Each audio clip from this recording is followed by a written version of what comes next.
something that I've observed is that when a mother has had a lot of IV fluid in the course of an induction and a cesarean, she obviously gains water weight. And it seems that the baby does too. And so they often have this drastic weight loss in the first 24 hours or so. And that puts everybody kind of on edge, like, oh no, your baby's lost so much weight. And then that seems to start the cycle of maybe we need to supplement. Oh, absolutely.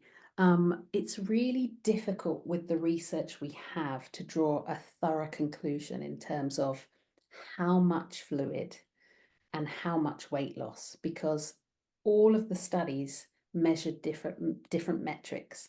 So some of the studies looked at women who were given over 1,500 mils of fluid over a 6-hour period. Some studies looked at over 2.5 liters over a 12-hour period. Some weighed the baby at day 3. So Mm. you can see how it's difficult, but what we're generally seeing is, and now describing, is that babies can have like this wet weight. So Mm. it's like they've got excess water in on top because of all those fluids. And there's a theory or a thought that we should be perhaps weighing babies to get their dry weight at 24 hours. However, there are no policies or guidelines yet because the research doesn't come together and give us a specific on what we can evaluate.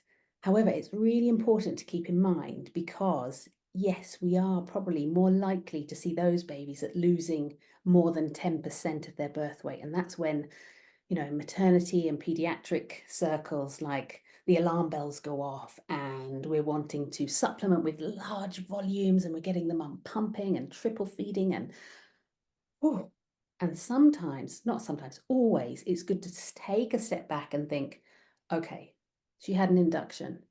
She was being induced for X amount of hours. Let's have a look at the notes. Wow, I mean, some of these women are having 3 to 6 liters.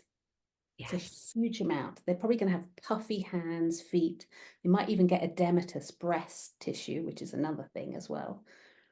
We should be thinking about this. And then what we can do is have a better multidisciplinary discussion with the pediatrician, with the midwives, with the family, and say, this has happened. We don't have any policies, but the baby is weeing. The baby is showing signs that they haven't lost a lot of weight. The poos are changing. We've been able to express X amount and look at the whole picture holistically rather than just going, oh, alarm bells, this baby's lost 10%.